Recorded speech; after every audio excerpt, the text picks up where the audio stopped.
Olá, pessoal, sejam bem-vindos. Estamos estreando o semestre hoje do seminário do PPG aqui da Unicinos.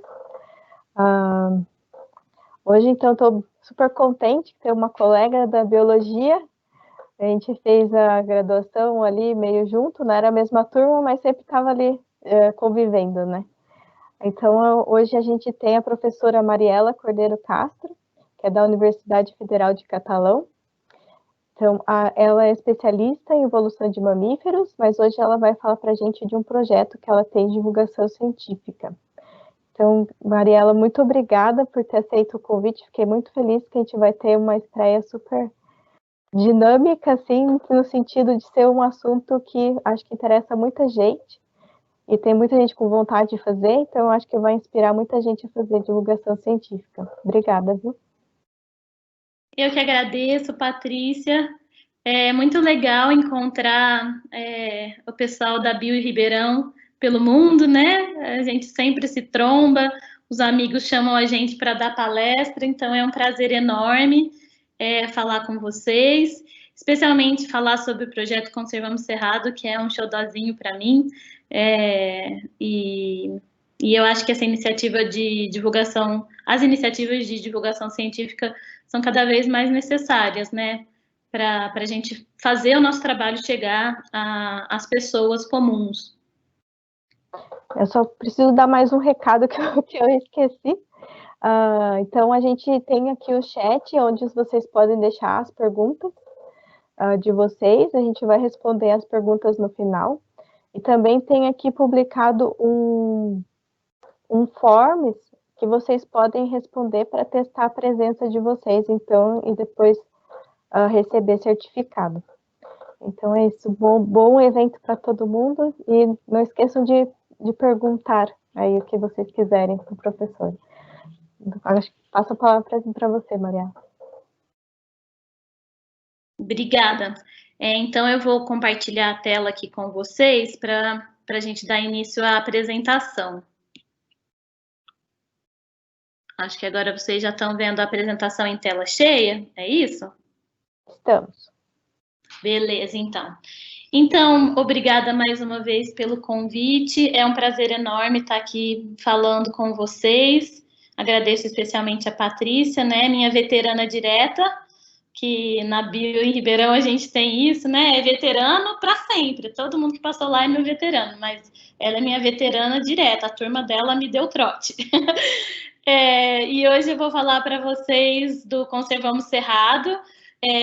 O tema de hoje é biodiversidade e conservação nas redes sociais. Eu gostaria de dividir as nossas experiências com vocês. Meu nome é Mariela e eu sou professora na Universidade Federal de Catalão, que foi criada oficialmente, virou Universidade Federal de Catalão este ano, como um desmembramento da Universidade Federal de Goiás.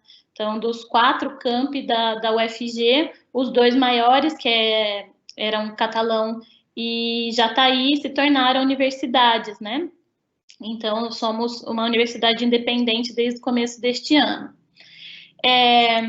Bom, eu achei interessante começar falando para vocês sobre o Cerrado, muito porque, como o programa de pós da Unicinos, né, no Rio Grande do Sul, talvez alguns de vocês não conheçam o bioma Cerrado de perto. Deixa eu só colocar o cursor aqui. Pronto. Então, eu achei melhor falar um pouco sobre a distribuição do cerrado, algumas características e um pouco da biodiversidade desse bioma tão lindo. Aqui a gente tem, no mapa da direita, a gente tem uma imagem da distribuição da cobertura vegetal original do cerrado no Brasil, e essa cobertura ela equivalia a 2 milhões de quilômetros quadrados. Isso equivale a aproximadamente 22% do território brasileiro. Além disso, o Cerrado ele é considerado um hotspot de biodiversidade. Então, ele tem um grande número de espécies endêmicas, que somam mais de 4.800, se considerarmos as plantas e os vertebrados. Então, mais de 4.800 espécies endêmicas, além de ter bastante da sua cobertura original já devastada, né? Portanto, por isso é classificado como um hotspot de biodiversidade. Aqui na nossa imagem a gente vê que o grande público muitas vezes tem olhos para a Amazônia e às vezes não tem olhos para o cerrado que está sendo deflorestado num ritmo bastante acelerado. Bom, o cerrado ele é um ambiente bastante heterogêneo, ele conta com cerca de 15 fitofisionomias e 22 ecorregiões. Geralmente, quando a gente fala mesmo para biólogos sobre o cerrado, as imagens que vêm de cerrado têm mais a ver com as formações savânicas do cerrado, né? Mais a ver com o cerrado denso, cerrado típico, palmeirais, então, mais esse tipo de formação. Mas também existem as formações florestais e as formações campestres. E essas formações, elas variam em grande medida por conta da cobertura de árvores. Então, reparem aqui nas formações florestais, nós temos uma densidade maior de árvores e em algumas delas o dossel é contínuo. Reparem, por exemplo, aqui na mata de galeria, árvores de grande porte e dossel contínuo.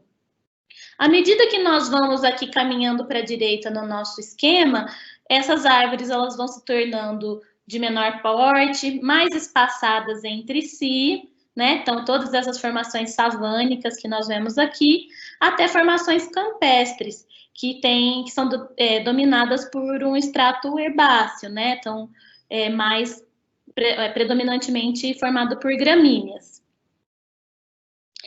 Então, agora nos próximos slides, eu gostaria de ilustrar para vocês a diversidade biológica encontrada no Cerrado, só para vocês terem uma ideia, para quem ainda não tem muita familiaridade com o bioma, né? Existem mais de 12 mil espécies de plantas no Cerrado. Então, aqui, entre as mais famosas, temos o buriti, e também o pequi, né, que é bastante característico do cerrado, principalmente do cerrado goiano, né? Todo mundo fala que goiano de verdade é comedor de pequi.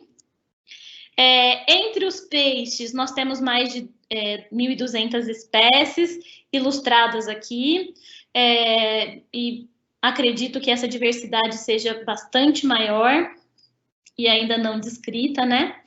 Entre os lisanfíbia, nós temos mais de 150 espécies, então, entre cecílias e diversos anuros. Para quem se interessa pelos lisanfíbia, saiu recentemente, né, no mês passado, saiu um guia de identificação de fauna de lisanfíbia do estado de Goiás e do Distrito Federal, que chega aí a praticamente 150 espécies apenas no estado de Goiás e no DF. Então, seria uma obra bastante atualizada sobre os lisanfíbia.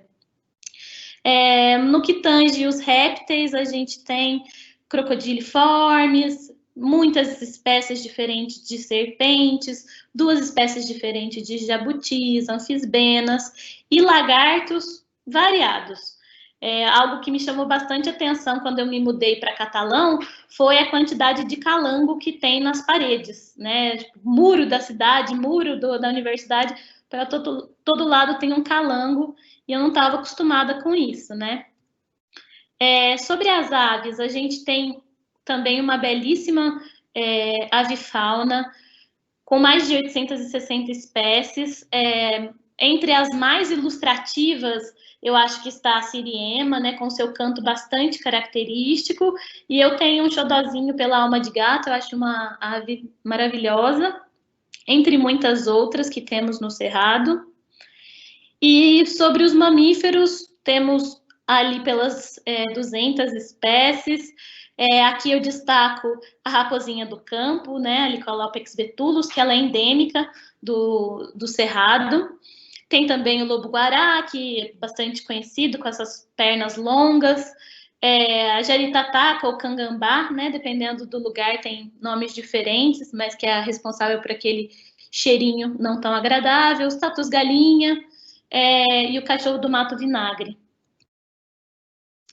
Quanto aos invertebrados, aí a gente realmente não sabe onde a gente está. Não existe uma estimativa acurada minimamente sobre quantas espécies de invertebrados existem no Cerrado. Então, eu acho que para os vertebrados a gente ainda meio que está engatinhando, mas está melhorando para os invertebrados. Então, a gente tem muito a descobrir. Uma outra questão bastante comentada sobre o Cerrado é que o Cerrado ele é o berço das águas. Isso porque ele abarca grandes bacias hidrográficas, e eu destaco aqui as bacias do São Francisco, do Tocantins, Araguaia e a bacia do Paraná. Então, muitas nascentes de grandes bacias hidrográficas estão dentro dos limites do Cerrado. E se a gente exclui a Amazônia, o Cerrado conta com 43% das águas superficiais do Brasil. Então, impactos no Cerrado impactam o abastecimento de água das regiões Centro-Oeste, Sudeste e Nordeste, já que as nascentes de muitos rios importantes dessas regiões está no Cerrado. Bom, a questão dos impactos sobre o Cerrado eu acho que é bastante conhecida de alguns de vocês. Essa imagem eu acho bastante chamativa, né, que fala da expansão da fronteira agrícola que tem acontecido no nosso país. Aqui no lado esquerdo a gente tem um mapa, então reparem que aqui está América do Sul, Brasil destacado, e esse polígono aqui, que a gente vê aumentado, seria a área de cobertura original do Cerrado.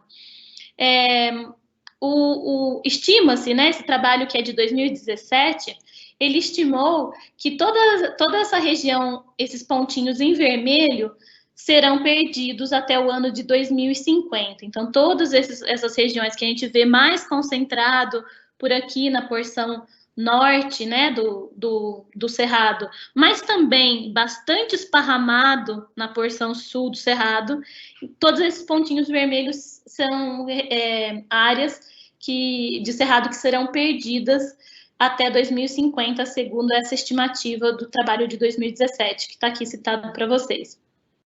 Isso se os negócios, né, o agronegócio for mantido tal qual ele é hoje em dia. Bom, então, o Cerrado, ele perdeu 88 milhões de hectares da sua cobertura original, isso corresponde a 46%, e apenas menos de 20% dessa cobertura original permanece inalterada. As taxas de desmatamento medidas aí para esses anos indicados aqui, elas foram de cerca de 1% ao ano. Então, a cada ano, o Cerrado perde 1% da sua cobertura original. E isso, gente, esse dado é bastante chamativo, isso é 2,5 vezes maior do que a taxa de desmatamento da Amazônia no mesmo período.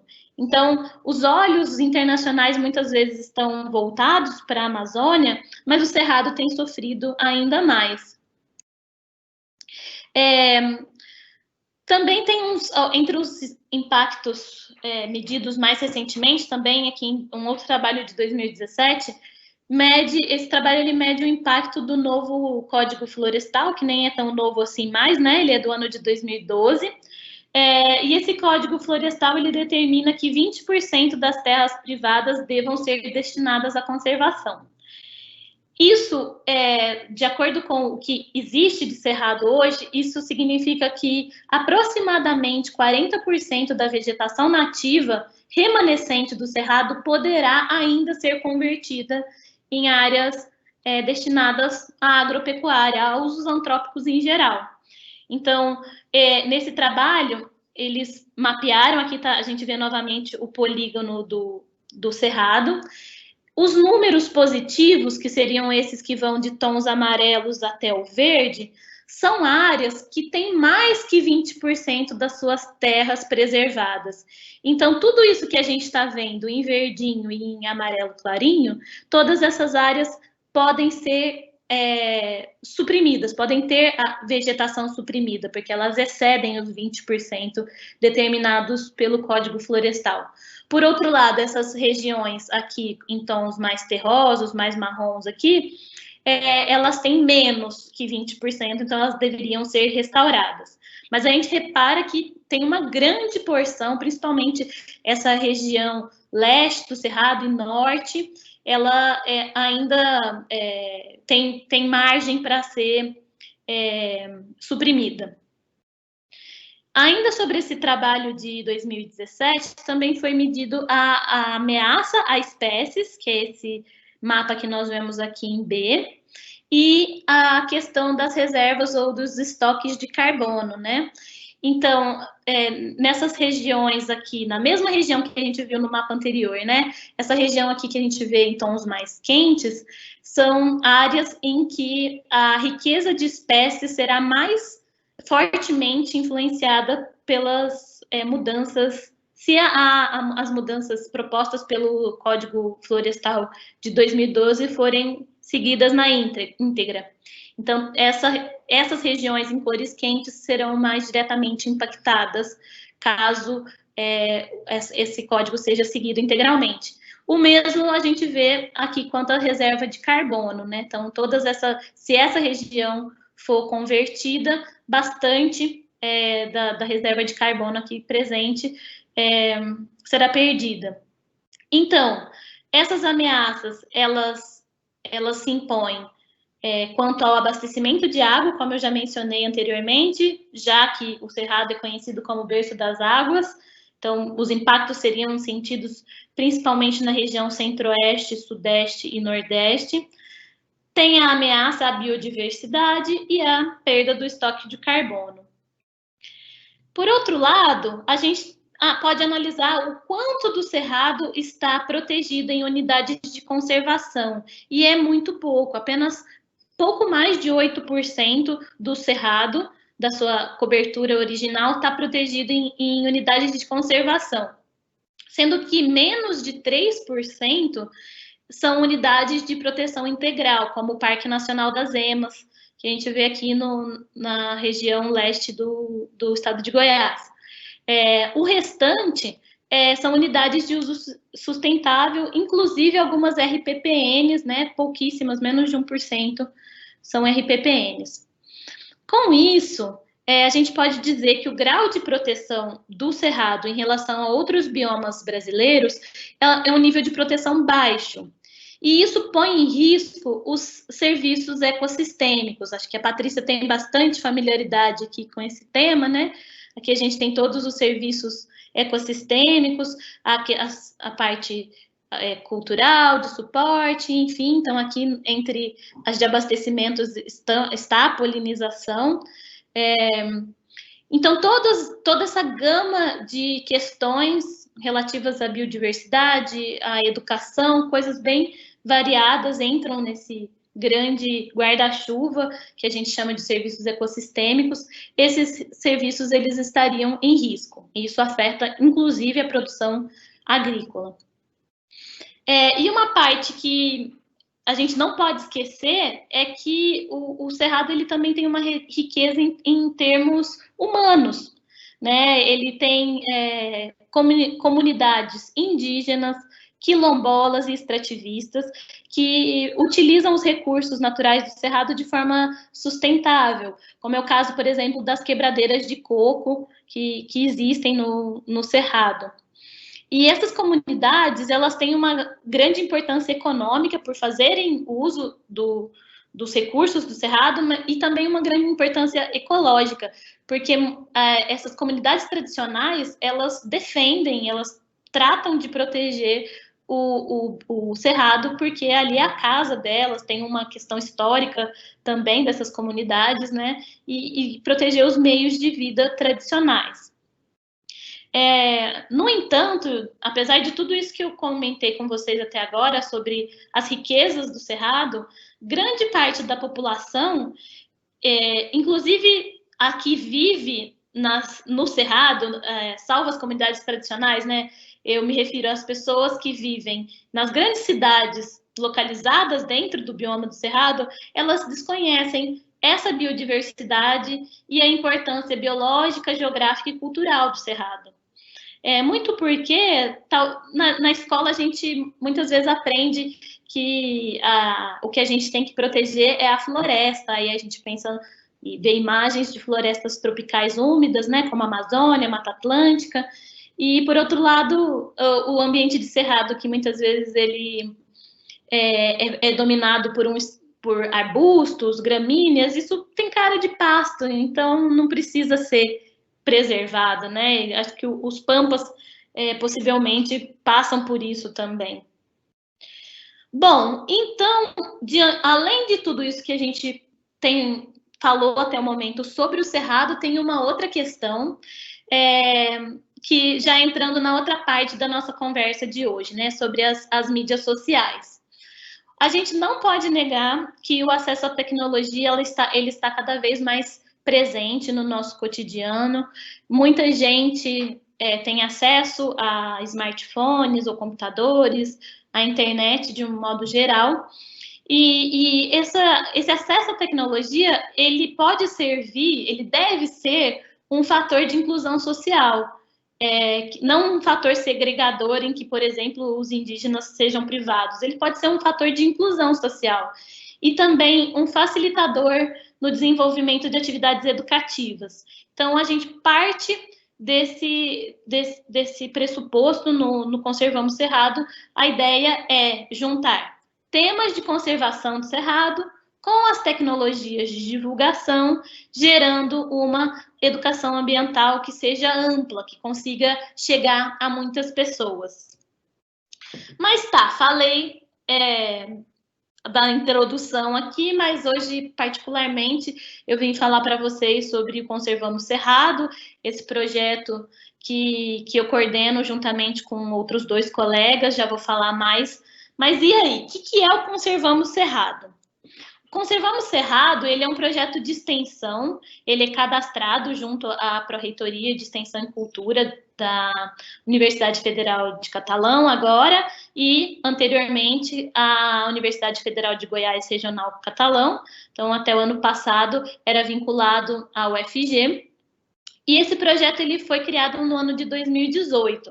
Então, ele está cumprindo 2 anos agora, em agosto, inclusive. Então, tem exatamente 2 anos, e o Conservamos, ele visa disseminar conhecimento sobre um dos biomas mais ricos e ameaçados do planeta, que é o Cerrado.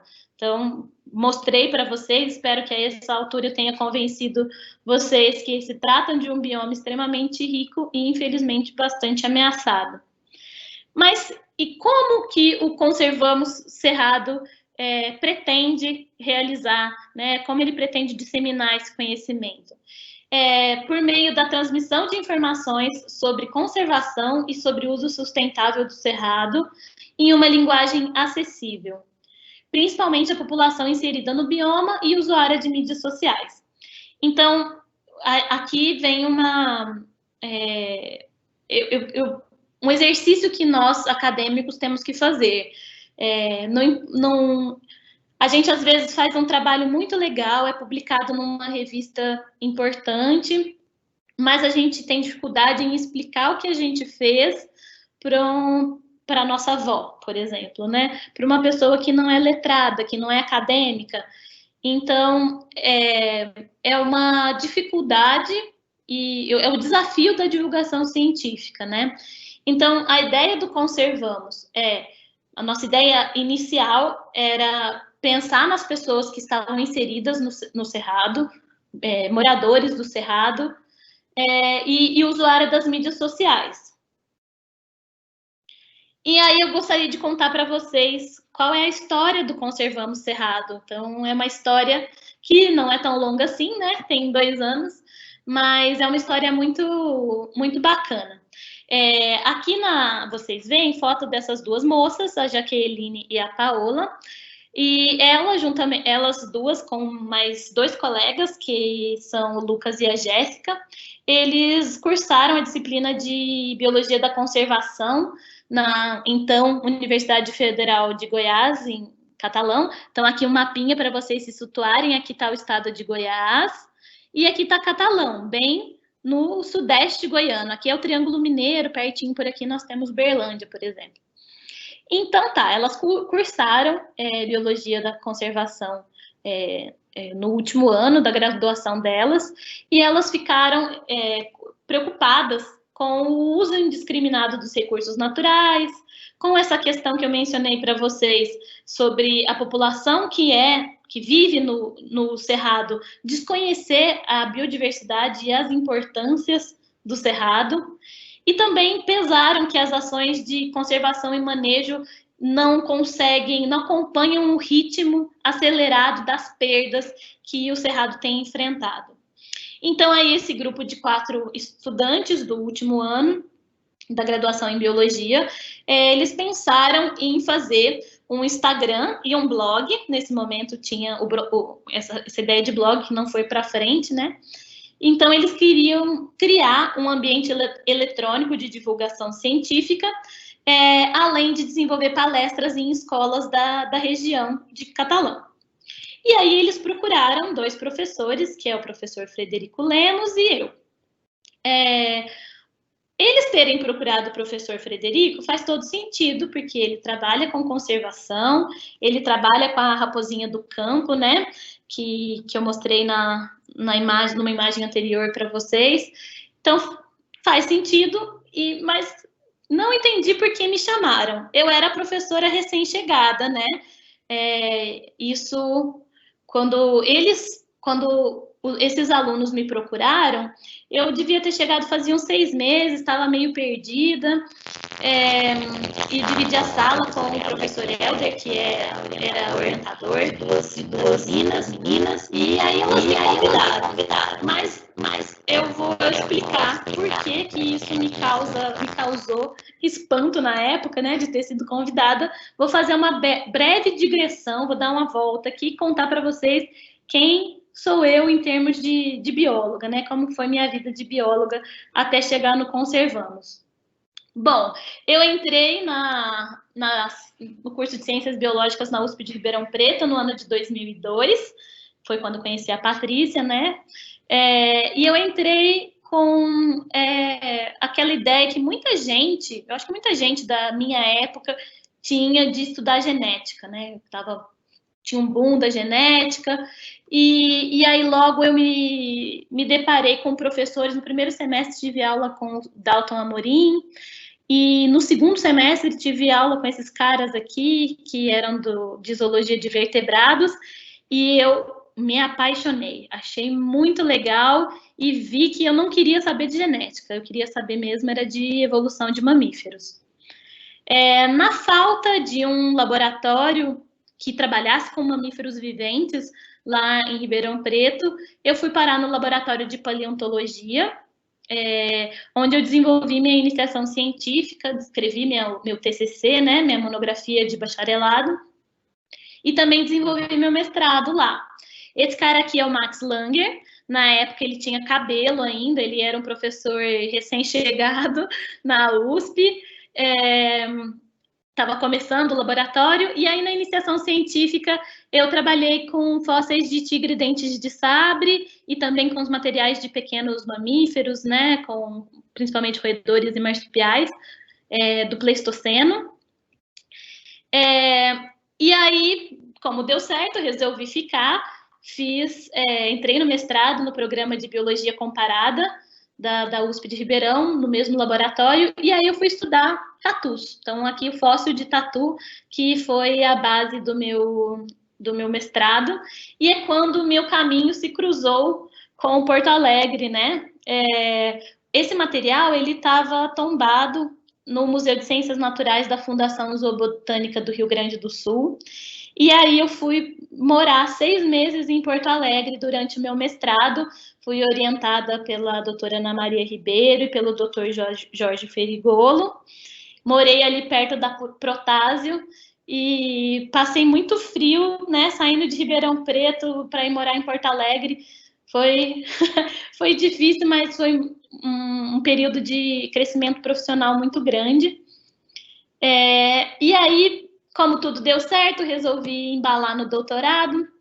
E durante o mestrado eu tive a oportunidade de conhecer esse museu na cidade de La Plata, na Argentina. Então aqui vocês veem o museu, ele é lindo, maravilhoso, com essa escadaria enorme, e bem a parte da porta, né, ela é guardada por 2 tigres dentes de sabre, justamente. E aí fui fazer doutorado lá.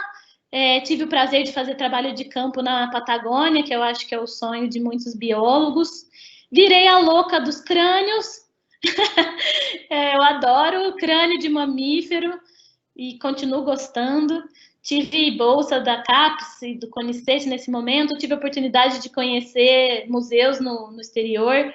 Foi um período excelente. Foram quase 5 anos na Argentina. E aí voltei para o pós-doc na USP de Ribeirão, né? Voltei para casa. E isso foi no ano de 2015. E aqui sou eu no Rio Grande do Sul de novo. Fiz campo em Faxinal do Soturno, aqui martelando, picaretando em Faxinal, aqui junto com professores da URGS, né? Aqui tem a Marina Bento Soares, o César Schultz, a equipe toda da paleontologia lá da URGS.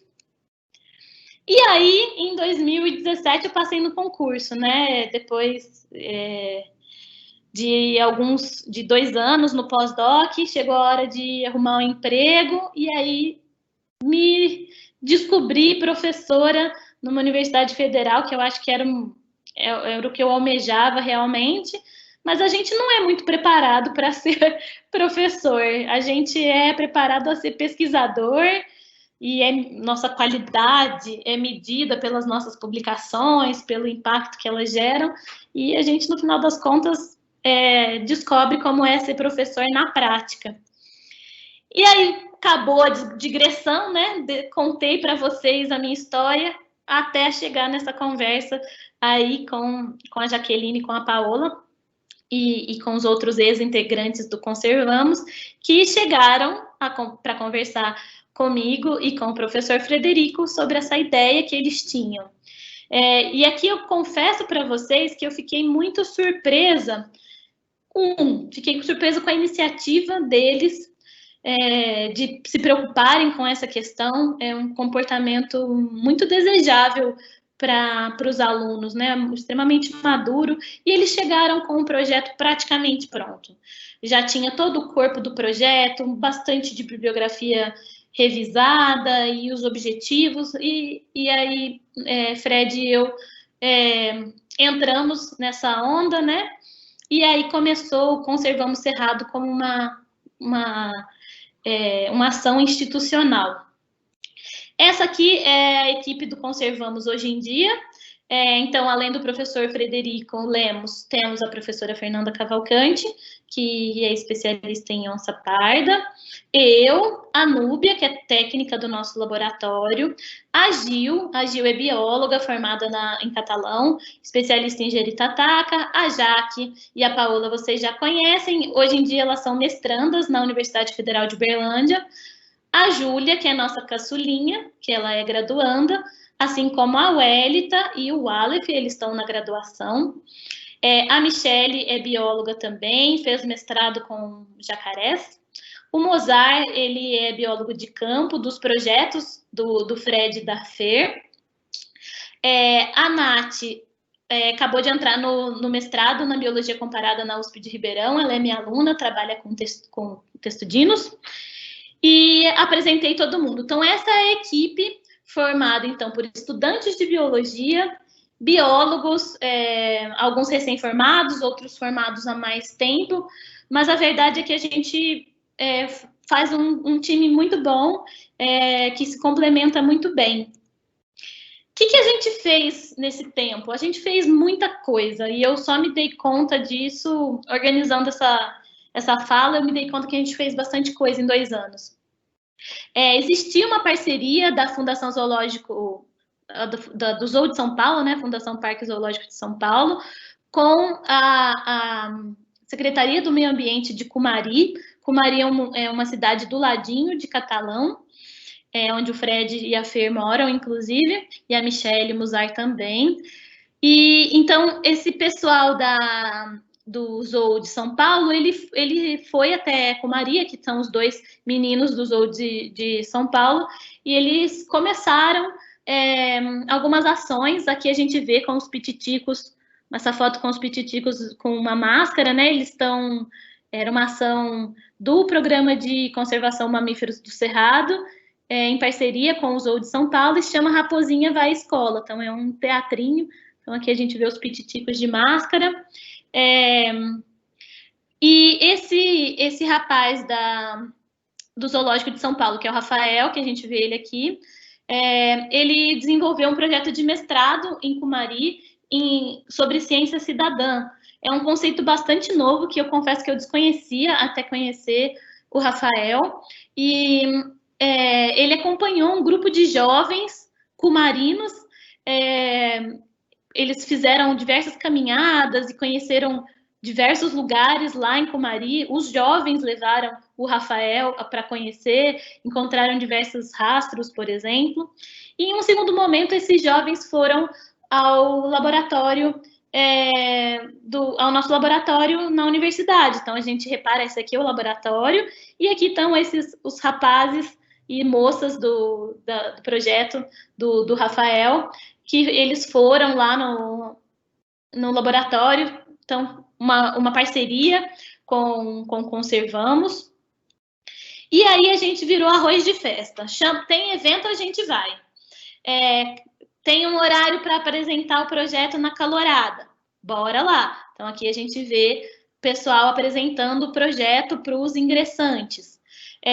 Espaço das Profissões, que é um evento super legal, que a universidade abre as portas para a comunidade em geral, mas é mais voltado para os alunos de ensino médio, para eles irem e conhecerem os diferentes cursos que tem na universidade, poderem escolher quais eles querem. Então, a gente organiza o laboratório, faz uma amostra, uma curadoria de materiais interessantes para essa faixa etária, e estamos lá também. Feirinha em Cumari. Vamos lá, a gente levou nossa pele de lobo-guará, que vocês podem ver aqui, levamos uma caixa cheia de crânios de mamífero, que eu falei para vocês que eu sou a louca dos crânios. E aí fizemos participamos desse evento lá na cidade de Cumari. Aqui tem uns frascos também com material em álcool. Aqui acho que eram serpentes que a gente levou para falar sobre elas. Simpósio de fauna silvestre, tá lá o pessoal do Conservamos. Então, qualquer oportunidade, a gente ou pegava a mochilinha e ia para algum evento, ou recebia a comunidade dentro das dependências da universidade. Então, aqui a gente vê o professor Fred falando com um público muito fofinho, que adorou a conhecer o laboratório. E a gente vai de mamando a caducando. Aqui a gente fez um projeto no Centro do Idoso de Catalão, e foi super legal, porque os idosos sabem muito sobre biodiversidade de Cerrado, eles sabem para que servem as plantas, eles sabem muito sobre os bichos. Foi um projeto super legal. Eventos mais acadêmicos, fomos para o Instituto Federal Goiano em Urutaí, ou um simpósio que rolou em Catalão. Aqui foi todo mundo bonitinho de camisetinha do Conservamos para tirar nossa foto oficial. E em novembro do ano passado, nós fizemos nosso primeiro workshop. Então, toda a equipe do Conservamos ficou amotinada na Fazenda Limoeiro, em Cumari, e a gente ficou pensando como melhorar nossas ações. Foi nessa oportunidade que nós desenvolvemos missão, visão, valores. A gente não tinha pensado isso com tanto detalhamento, né? E com direito a uma saída noturna para ver bicho. E uma coisa muito legal de ter me mudado para Goiás é que tem muito bicho ainda. Então, nesse dia, a gente viu o cachorro do mato, raposinha, tamanduá-bandeira, tamanduá-mirim, então nessa focagem noturna. Mas o que eu gostaria de falar para vocês, então, agora é da parte do ambiente virtual. Essa daqui é a nossa conta no Facebook. No Facebook chama Projeto Conservamos Cerrado e tem 1.500, 1.600 pessoas que curtiram a nossa página. E essas publicações elas são realizadas em concomitância com as publicações no Instagram, que é o que eu vou me focar mais no restante da minha fala aqui. Então, no Instagram, as publicações feitas no Instagram são ligadas às do Facebook, mas como vocês podem observar, aqui no Instagram a gente tem um alcance maior, né, com 4.300 pessoas seguindo a gente e 263 posts, isso até segunda-feira, né? Tá um pouquinho desatualizado já. Sobre os nossos posts, aqui eu gostaria de dar uma ideia geral sobre os nossos posts. Geralmente são 3 ou 4 imagens com um texto explicativo, aqui com um pouco mais de detalhe. Por exemplo, decidimos falar sobre o bacuri.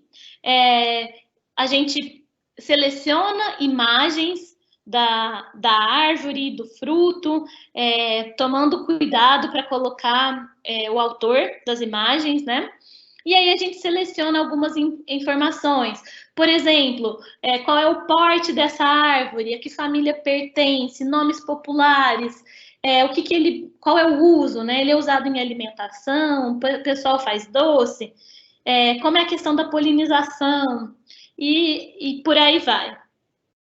Já nos posts sobre fauna, a gente seleciona 2 ou 3 imagens do animal, seleciona o mapa de distribuição, geralmente, quando ele é conhecido, a gente coloca o mapa de distribuição, e no caso dos mamíferos, a gente tem esse guia aqui da Fernanda Azevedo, que é uma das coordenadoras, sobre rastros e pistas, e a gente coloca uma imagem também, porque de vez em quando alguém topa com rastros e pistas desses animais.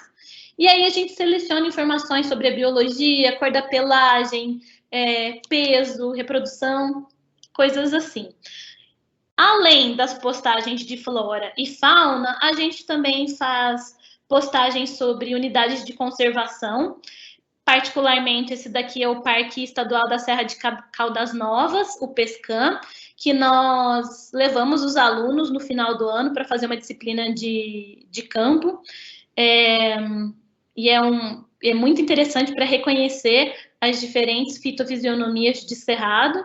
É pertinho de Catalão, né? Caldas Novas é conhecido por causa das águas quentes. Águas termais é 1 hora e meia de Catalão. Temos também nessa linha de posts transversais, por exemplo, falando sobre o que o cerrado é o berço das águas, ou sobre fogo no cerrado, questões mais abrangentes, né? Bom, então, esse era o Conservamos Cerrado até o começo da pandemia. No dia 17 de março, as atividades da UFCAT foram suspensas, e também, na mesma semana, foram suspensas as atividades escolares. Então, toda essa parte do nosso projeto, que era para ser realizado nas escolas, ia ser suspenso, e a gente tem uma bolsa de extensão em cultura, que a gente deveria prestar contas no final. Então, uma parte do nosso projeto não ia rolar, a parte das escolas, também a parte de dar palestras, aparecer em cursos, eventos e tudo isso que eu narrei para vocês de forma presencial não rolava mais. E aí? Então, teve um momento que a gente ficou meio paralisado. Eu não sei vocês, mas eu, hoje em dia, estou na cidade dos meus pais, né, no interior de São Paulo, e eu vim para cá em março ainda, achando que ia durar 15 dias, e vim com uma mala para passar 15 dias. E estou, desde então, usando roupas da minha mãe ou de outros familiares, porque não durou 15 dias, né? E aí, depois de umas 3 semanas que a gente continuou nossos posts como se nada tivesse acontecendo, a gente parou para pensar que estava meio artificial. Tinha uma pandemia lá fora, a gente não podia continuar fazendo nossos posts como se nada tivesse acontecendo. Foi aí que a gente pensou nessa série do Fique em Casa, e aí a gente, aqui tá a Raposinha, né, a Licalopex vetulos, o xodózinho do Fred. Então esse foi o primeiro Fique em Casa que a gente fez, já tinha mais ou menos umas 3 semanas de suspensão das atividades presenciais, e aí a gente começou a pensar em vários bichos que usam tocas, que se escondem, e a gente fez essa série de posts. Aqui tem um tatu, a coruja buraqueira, um beija-flor, mas a gente fez alguns outros também. E aí no dia 1º de maio, dia do trabalho, a gente fez uma reunião. Nós temos reuniões mensais do Conservamos, que eram presenciais e passaram a ser remotas desde abril. E aí, nessa reunião de 1º de maio, o Fred fez um questionamento, né? Que acabou que virou uma provocação no bom sentido. Ele questionou se a gente podia fazer mais, se a gente tinha ideia de fazer mais alguma coisa diante do que estava acontecendo. E na hora ninguém pensou direito, mas depois de um tempo, a gente, depois de algumas semanas matutando, 3 semanas mais precisamente, nasceu o nosso ciclo de lives, que nós intitulamos de Uma Prosa de Cerrado. A gente queria um nome, a gente matutou 1000 nomes, o Fred sugeriu Aulido Selvagem, alguma coisa assim. Passamos por várias propostas de nomes até fechar em Uma Prosa de Cerrado, que a gente queria algo que refletisse um bate-papo mais descontraído. As lives são na nossa conta no nosso perfil no Instagram, então não tem apresentação de slide. Relacionado a isso, a gente pensou em algo mais descontraído, perguntas e respostas, mais dinâmico. Aí nasceu o nome Uma Prosa de Cerrado. E o nosso primeiro convidado, obviamente, tem que ser o coordenador, porque coordenador está aí para esse tipo de buchas. E óbvio que foi um desafio para nós. Talvez os alunos mais jovens, né, eles têm mais familiaridade com o uso dessas ferramentas, mas eu confesso que eu não tinha nenhuma. Nunca tinha feito uma live na vida, tinha até vergonha de pensar em ficar gravado e coisas assim. Fred, então, não tinha nem Instagram, fez o Instagram para participar. E foi um período de ajustes e aprendizado, mas depois disso já vieram outras 8 lives que recebemos. Vou falar brevemente para vocês. A Fernanda Cavalcante de Azevedo, que é uma das coordenadoras também, o Helder, que veio falar sobre... A Fer falou sobre o projeto de onça-parda do Triângulo Mineiro. O Helder tratou sobre as fitofisionomias do cerrado.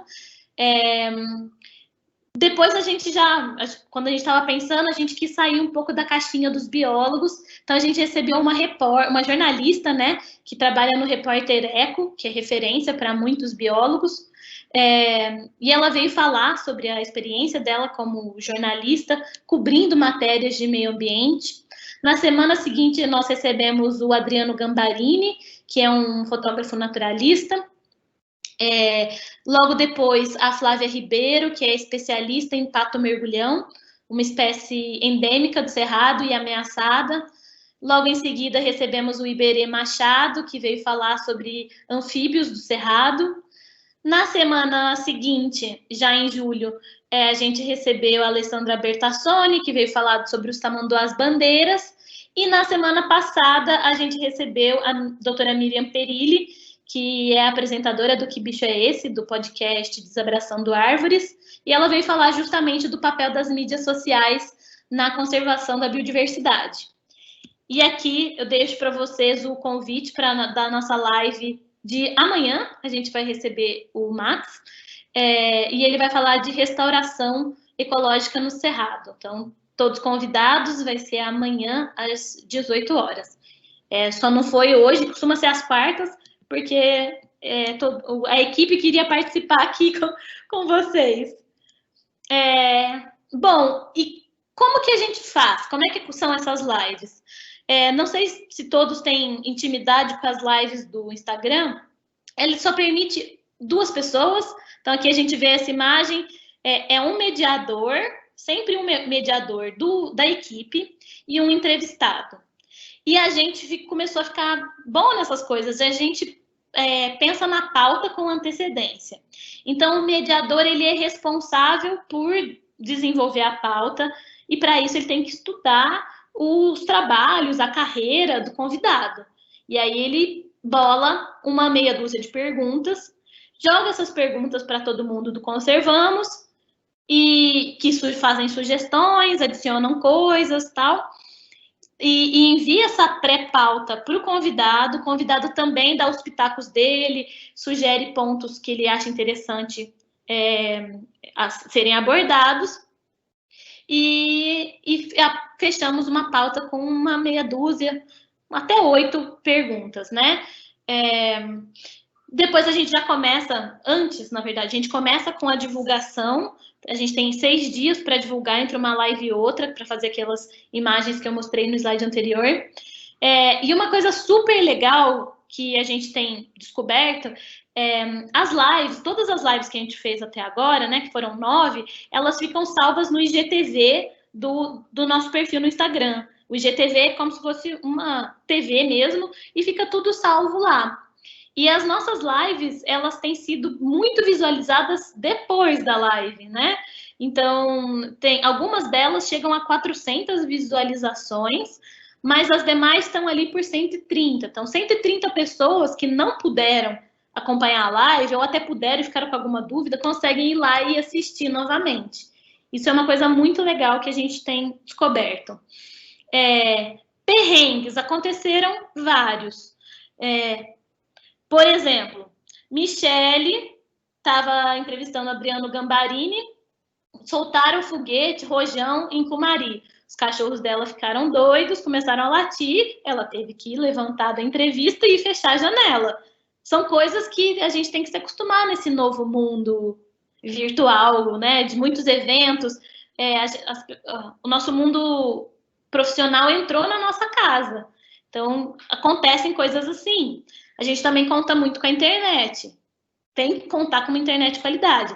Então, aqui está a Júlia, pronta para entrevistar a Miriam Perilli semana passada, e como ela mora na zona rural, a internet não deu conta, começou a travar, a Natália assumiu, né? Então, a gente tem que contar que alguma coisa, se acabar a luz, por exemplo, a gente tem que ter um plano B. Então, a gente teve que pensar nesses perrengues.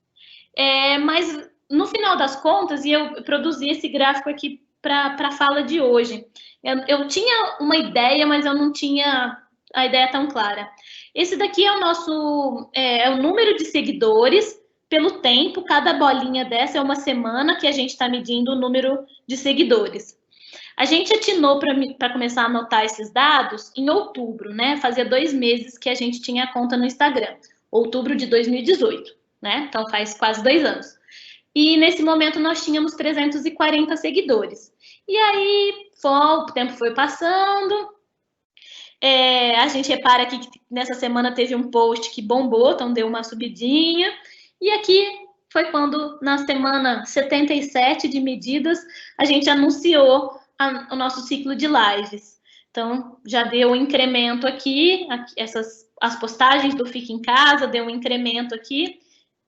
E aqui o gráfico pós-lives. Então, aqui desde nossa primeira live até o dia de hoje, vocês conseguem... É claro que o número de seguidores subiu bastante. A última, quando fechou a semana passada, éramos quase 4.300 seguidores da página do Conservamos no Instagram. A gente também começou a ver nossos dados. O Instagram oferece métricas sobre nossas publicações, algo que a gente não sabia. Aqui, por exemplo, vocês conseguem ver o alcance das nossas publicações. Ele mede no período de 1 ano. Desculpa. Então, a gente vê que esse post aqui, ele bombou, ele atingiu mais de 3.600 contas, né? Então, o alcance é quantas contas únicas essa postagem atingiu. E a gente repara também que os posts mais transversais são os que chegam a mais pessoas. A live de amanhã, inclusive, está super bombástica, salvo dos tatus, né? Porque os tatus são lindos, então eles bombaram sendo um post de fauna específico. A gente também consegue medir o envolvimento, que é quantas pessoas curtiram, comentaram ou salvaram. Então, a gente fez um sorteio quando a gente chegou aos 3.000 seguidores, que a gente vê aqui. Mas, novamente, as postagens mais abrangentes, mais transversais, elas chegam a um maior nível de envolvimento. Esse daqui é porque o Cerrado é um hotspot de biodiversidade, esse foi sobre atropelamentos, o que fazer ao encontrar um animal silvestre, que é essa daqui, né? Que logrou maior alcance, o que é uma espécie endêmica e por aí vai. E hoje, isso aqui são dados de segunda-feira, a gente consegue ver essas informações da nossa conta do Instagram também. A gente sabe que 11% do nosso público reside nos arredores de Brasília, 6% em São Paulo, 6% em Catalão, que é a nossa sede, e por aí vai. Sobre a faixa etária, a gente sabe que nossa faixa etária é jovem, né? Entre os 18 e os 34 anos, a gente tem aqui 68% do nosso público. Se somar a faixa etária seguinte, até os 44 anos, nós temos mais de 85% dos nossos seguidores. E a maioria são mulheres, 59% do nosso público é composto por mulheres. Interessante, né? Eu não seria capaz de prever isso, que as mulheres são mais interessadas por esses temas, aparentemente. Bom, então era isso que eu queria falar para vocês. Eu gostaria de finalizar falando sobre o futuro do Conservamos. Não sei qual será o futuro do nosso projeto, eu sei o que a gente quer, né? Quando a gente fez o workshop, a gente definiu que o que a gente quer é ser referência em divulgação científica sobre o Cerrado, que a gente quer contribuir para a valorização e conservação desse bioma, e a gente precisa descobrir se a gente está fazendo isso realmente. O número de seguidores pode ser que esteja refletindo isso, mas pode ser que não. Então, a gente tem que conseguir meios de medir se nossas ações estão, de fato, logrando a valorização e a conservação do Cerrado. A gente quer a gente quer investir em qualificação contínua da nossa equipe. Inclusive, eu me incluo nisso também. Eu quero aprender muito sobre divulgação científica, sobre educação ambiental, que são temas que eu tinha um interesse particular, um interesse pessoal, quando eu aceitei entrar no Conservamos, né? Eu tinha interesse, estava falando sobre isso com a Patrícia antes de começar, um interesse por divulgação científica, e senti que é como devolver um pouco para a sociedade, já que eu me formei numa universidade pública e tive bolsas, é como devolver um pouco do que foi investido na minha formação.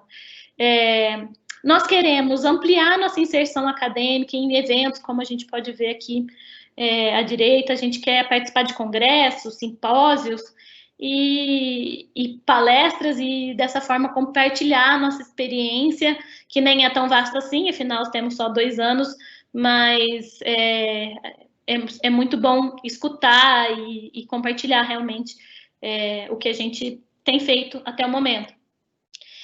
Por fim, eu gostaria de agradecer, em nome da equipe Conservamos Cerrado, ao PPG de Biologia da Unicinos, agradecer ao UFCAT, né, que é a nossa atual mãe, e eu, pessoalmente, quero agradecer aos meus Conservamers, a equipe do Conservamos, que eu aprendo demais com eles, eu aprendo muito sobre vários temas, eu aprendo a ser uma professora melhor, eu aprendo a ser uma pessoa mais legal, e é isso, eu ficaria muito feliz em receber perguntas de vocês agora. Muito obrigada, Mariela. Tá muito boa a palestra, adorei ouvir a experiência de vocês. Obrigada. Eu vou tirar compartilhamento aqui para você, para ver vocês. Acho que eu tirei, né? Tá. Sim, tirou. Beleza. Gostei muito eu tenho uma pergunta, mas primeiro eu vou te mandar a nossa coordenadora do PPG, a professora Larissa. Ela também estuda mamíferos, ela mandou os parabéns e também disse que ela adora os crânios de mamíferos. Ai, que legal, tem mais uma louca dos crânios, então. Sim, com certeza. E, bom, eu tenho uma pergunta, assim, você falou várias coisas boas, né, do projeto, mas até agora, assim, o que vocês sentiram, assim, em relação com a população mesmo, esse trabalho quando você faz na escola, quando você faz com as pessoas nas feiras, como é que é a receptividade dessas pessoas? É variado, sabe? O contexto do interior de Goiás, ele é muito peculiar. E eu sou do interior de São Paulo, né? Eu cresci no Mar de Cana, então aqui já não tinha mais muita biodiversidade visível como é lá. E lá tem uma cultura diferente, inclusive a gente encontra pessoas que falam abertamente que praticam caça, por exemplo. Então, a receptividade no geral ela é muito boa, mas de vez em quando a gente escuta umas coisas que é de arrepiar o pelo mesmo. Por exemplo, quando a gente estava naquela feira de Cumari que eu mostrei as imagens ali, teve uma pessoa, uma mulher que abordou a equipe para perguntar se aquela pele de lobo-guará, que é da nossa coleção, que nós utilizamos para a educação ambiental, se estava à venda, porque ela gostaria de colocar na sala da casa dela. Nenhum de nós estava preparado. A gente estava preparado para perguntas tipo de que bicho é esse crânio, que cobra é essa serpente é peçonhenta, coisas desse tipo que são as perguntas mais comuns, mas essa a gente não estava preparado. E outra coisa que eu sinto, quando a gente está no corpo a corpo, né, então fora das redes sociais, quando a gente está nos eventos, se é uma população não acadêmica, a gente tem que quebrar, seria no teatro, né? Seria a quarta parede. A gente tem que quebrar a impressão de soberba dos acadêmicos que nós temos, ou que as pessoas pensam de nós. Então, no caso do projeto com os idosos, a gente levou o Max, que é o convidado da live de amanhã, para falar sobre a flora do Cerrado com os idosos. No começo, eles olhavam o Max com total descrença. Tipo, ele é jovem demais para vir aqui falar para a gente sobre flora do Cerrado, né? O menininho novinho. Mas quebrando isso, eles sentiram uma proximidade. E aí ele falou, a idosa que já me conhecia do projeto, né, que eu já tinha ido anteriormente, falou: nossa, ele é novinho, mas ele é sabido. Começou a rolar melhor essa interação, e aí eles começaram a falar para que eles usam cada planta, que tem umas que são utilizadas em caso de ofensa por serpentes, e por aí vai. Então, às ficas a gente tem que quebrar essa barreira inicial, né, que ela realmente existe. Eu acho que por muito tempo os acadêmicos ficamos nessa torre de marfim, que a gente ficou muito distante da população. E aí, com isso, a gente deu brecha para surgir terraplanismo e movimento antivacina, e a ciência está sendo posta em xeque. Né? Então, a gente tem que chegar às pessoas, a gente tem que ser capaz de comunicar sobre ciência com todo mundo. Sim, eu concordo. No meu caso, como eu estudo as abelhas, a gente tem muito interação, no meu caso, ainda tem a polinização, né? A gente entra muito em contato com os criadores de abelha e com os agricultores. E a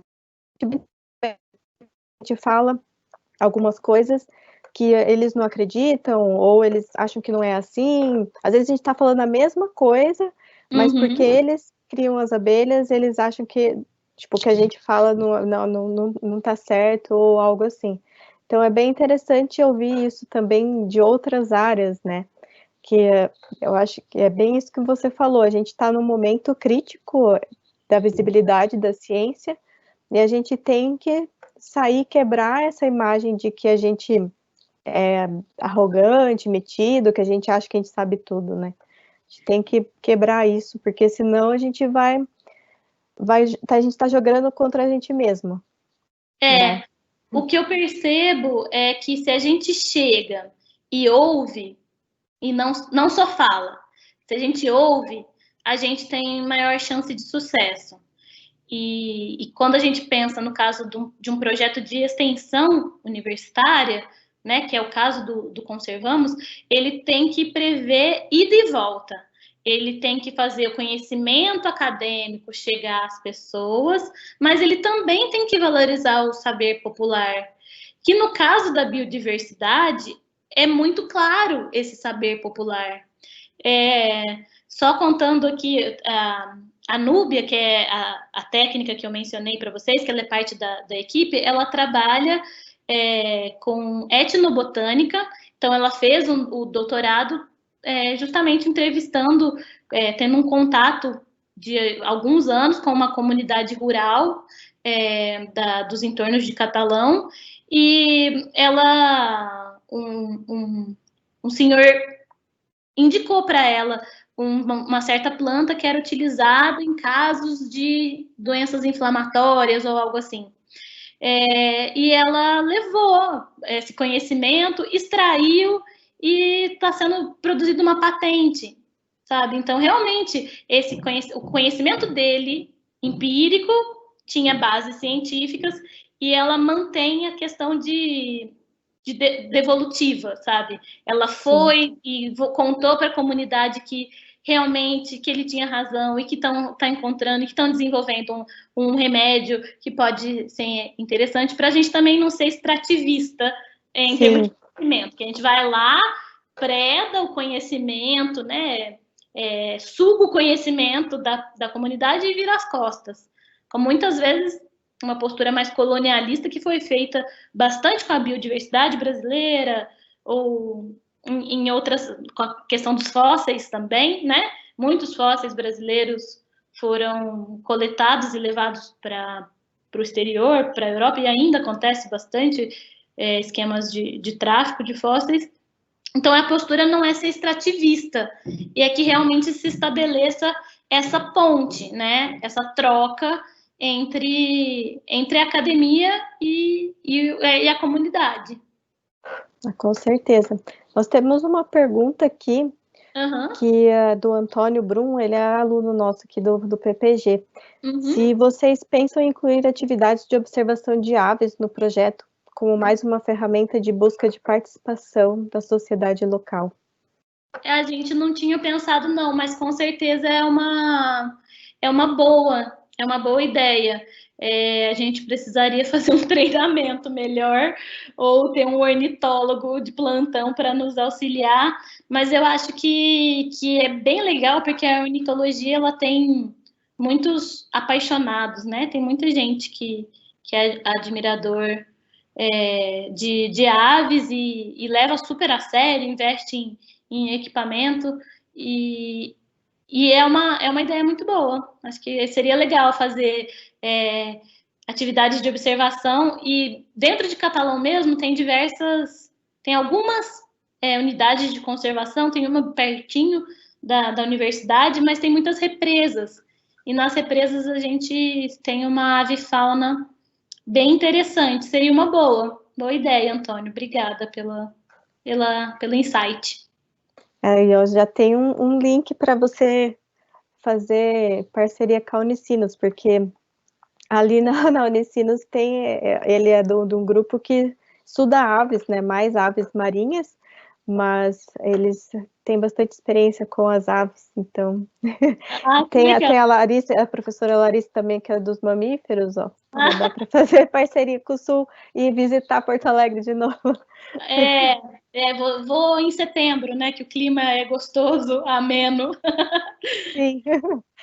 O pessoal da paleontologia da Unicinos, eu conheço bastante gente que participa ativamente dos congressos, né? Então, da geologia eu conheço a equipe da Unicinos, agora da biologia quero conhecer mais gente. Sim, e a gente não tem perguntas, eu sempre aproveito para eu perguntar. E como é que você vê essa questão do... A Antônia agradeceu pela palestra. Obrigada. Eu fico pensando muito nessa questão do público, né? Comecei agora a fazer um pouco isso, e como é que vocês conseguiram, tiveram ações assim para aumentar o público, por exemplo, do Instagram, ou você acha que isso, porque por exemplo, eu estou deixando rolar assim, né, no meu Instagram, tá aumentando por conta própria. A gente não é do marketing, a gente não é nada dessas coisas, então a gente não sabe muito como fazer, mas vocês fizeram algo assim, ou vocês acham que essa a maior atividade em live mesmo que propiciou esse crescimento? Até agora, a gente também deixou no natural. A gente não interveio com alguma medida que tem várias, né, econômicas, né, de pagar um dinheirinho para ter mais visibilidade. Até o momento a gente não fez uso, mas a gente discutiu, a gente viu questão de valores, e a gente está com uma caixinha pequenininha do projeto, e a gente está... Essa caixinha era para as atividades presenciais, para pagar o lanche da equipe que for, então coisas assim. E que agora que está suspensa, a gente pode alocar em outras atividades. Mas até agora a gente não fez isso. O que a gente percebeu é que um certo tipo de postagens tem maior alcance. E o ciclo de lives, ele aumentou muito o número de seguidores, e eu acho que ele nos aproximou mais da comunidade acadêmica. E isso não era algo previsto também. Então, quem assiste às nossas lives tem o pessoal não acadêmico que é super fiel, que está sempre lá, que assiste, vibra e acha tudo lindo. Isso é muito legal. A gente tem alguns seguidores que realmente são apaixonados pelo Cerrado. Mas como as lives trouxeram personalidades, assim, pessoas conhecidas dentro da conservação, eu acho que cada semana atrai um público diferente. Então, tem muita gente interessada em fazer restauração, que é o tema da live de amanhã, por exemplo. Então, esse convite acaba chegando por páginas de divulgação. Então, a gente tem o perfil do Departamento de Biologia, por exemplo, que vai difundindo palestras, inclusive difundiu uma sua semana passada. E aí vai chegando mais pessoas e aquela pessoa começa a seguir a página porque estava interessada especificamente naquela live, mas aí ela já fica. Então, a gente não imaginou que ia ter esse impacto, mas a gente está tendo... Tá começando a mexer outras rodas, por exemplo. A gente está sendo convidado para mais eventos.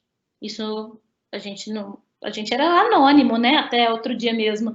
A gente só participava do arroz de festa, a gente era arroz de festa dos eventos dentro da universidade, alguma coisa ali na região, mas agora a gente está sendo convidado para participar junto a outros institutos, participar da Semana do Cerrado, que vai acontecer em setembro, dando uma palestra ou dando um mini curso sobre divulgação científica. Então, as coisas estão acontecendo. Inclusive, às vezes, a equipe, né, nas nossas reuniões, a gente chega um convite, a gente, nossa, lembraram que fulano sabe que a gente existe. E tem sido bem bacana. E a gente está dando conta do serviço entre 12 membros que trabalham, né, ativamente. Então, é bastante coisa. E a gente está estudando, sim, uma questão de aumentar o alcance. Mas eu realmente não sei que tipo de... É uma discussão mais filosófica, né, que a gente costuma ter. Se número de seguidores, é isso que a gente quer? A gente quer seguidores? Sei lá, se a gente quiser seguidores, a gente arruma um jeito de falar com a Anitta para ela fazer propaganda do Conservamos Cerrado. Mas os seguidores da Anitta, eles querem saber de conservação do Cerrado? Porque são essas pessoas que a gente quer alcançar. Então, a gente também tem um balanço, a gente quer saber se, de fato, o que a gente está dizendo, se chega, se vai produzir valorização e conservação do Cerrado, que é o nosso objetivo último, sabe?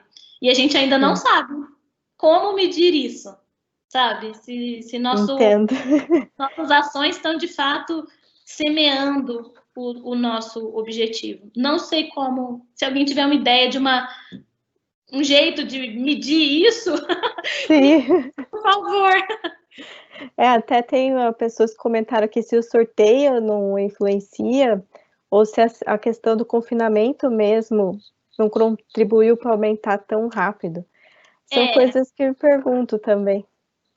Eu acho que o confinamento ajudou, sim, mas eu acho que essa fase passou.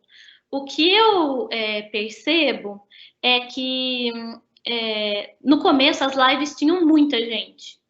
Qualquer live tinha mais de 100 pessoas, porque era novidade. Agora tem muita oferta de live, muita.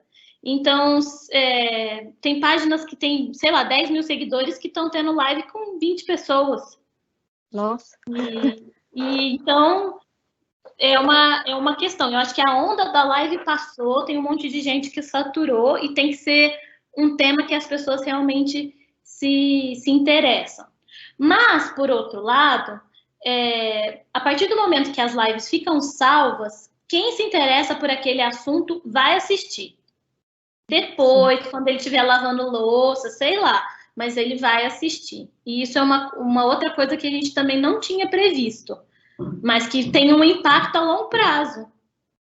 Sim, é verdade. Isso eu notei também em uma outra live que eu fiz, eu notei também que eu tive feedback daquela live, tipo, 15, 20 dias depois, alguém veio me mandar uma mensagem, comentar alguma coisa sobre aquilo. Então, é bom mesmo, né, que fica salvo, que mais gente pode acessar depois. E aí tem uma pessoa aqui que chama Amanda Oliveira, e ela queria saber como que ela pode ingressar no projeto, que ela é graduanda aí das Ciências Biológicas da UFCAT, está no primeiro período. Olha, não deu tempo da gente conhecer os ingressantes, né? Porque a gente teve uma semana teve a Semana da Calorada, que a gente teve atividades que a gente apresentou o projeto na Calorada do ano passado e desse ano também.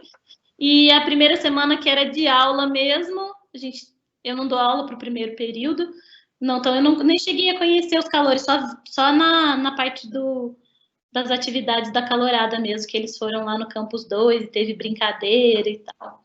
Mas, Amanda, a gente abre de tempos em tempos, a gente abre processo seletivo. É estranho falar isso, mas a gente abriu, a gente tem alguns membros que se formam e vão para outros desafios, né? Vão fazer mestrado longe e tal, que deixam o projeto. Então, abre uma vaga. Ou às vezes é só porque a quantidade de serviço aumenta mesmo, que a gente começa a fazer mais coisa, precisa de mais gente. Mas na última vez, que eu acho que já faz um ano, a gente abriu um processo seletivo para 2 vagas, e aí teve 11 pessoas interessadas, e aí a gente fez entrevista e tal, e acabou que a gente não aguentou e teve que botar 3 para dentro, né? Era para 2 vagas, mas viraram 3. Então, logo, logo, fica de olho que daqui a pouco vai ter mais uma chamada para fazer parte, mas obrigada pelo interesse. Uma coisa boa. Já tem candidatos. Isso é ótimo, isso é ótimo. Bom, tem uma pergunta nova aqui. Uma pessoa só comentou que assiste a live lá no louça. Eu também. Eu ouço podcast lavando a louça. E sobre a pergunta da Natália, se o sorteio influencia, o sorteio influencia sim.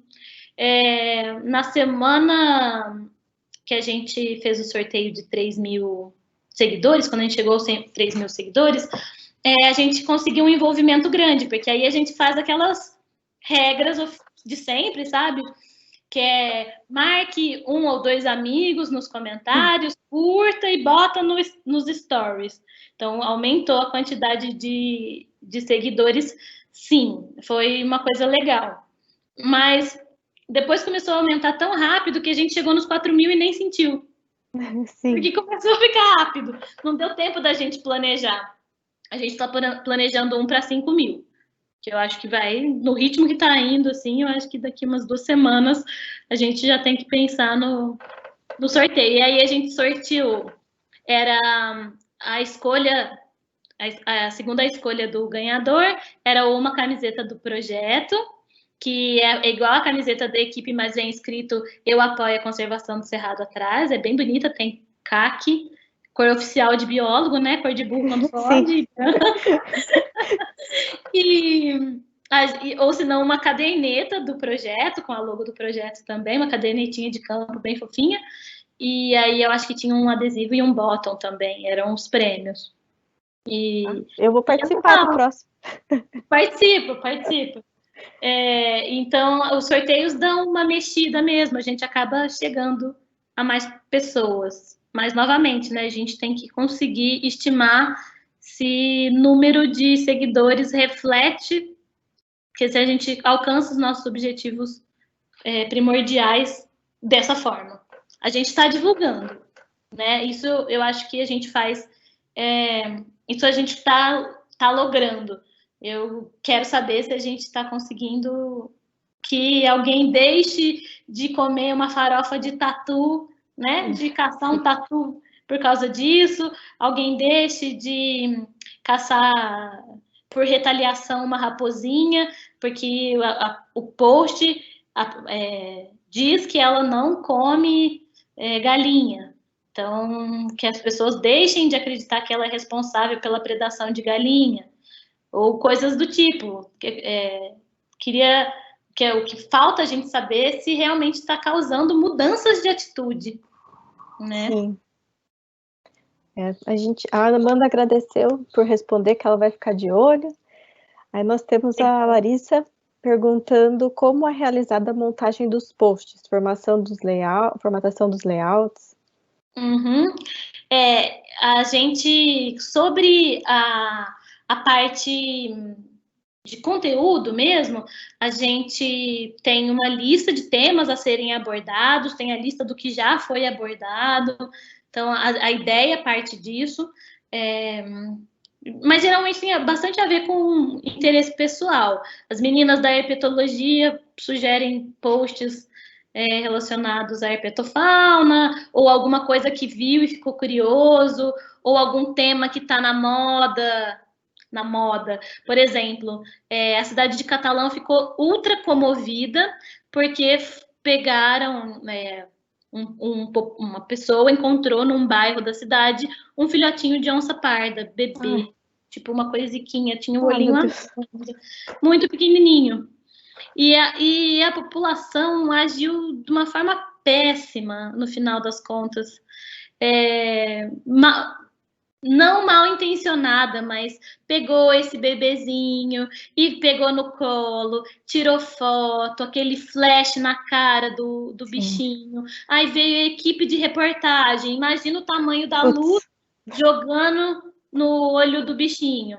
Aí levaram para os setas da cidade, certificaram que ele estava bem de saúde e devolveram no mesmo lugar, porque a ideia é que a mãe voltaria por ele, né? Sim.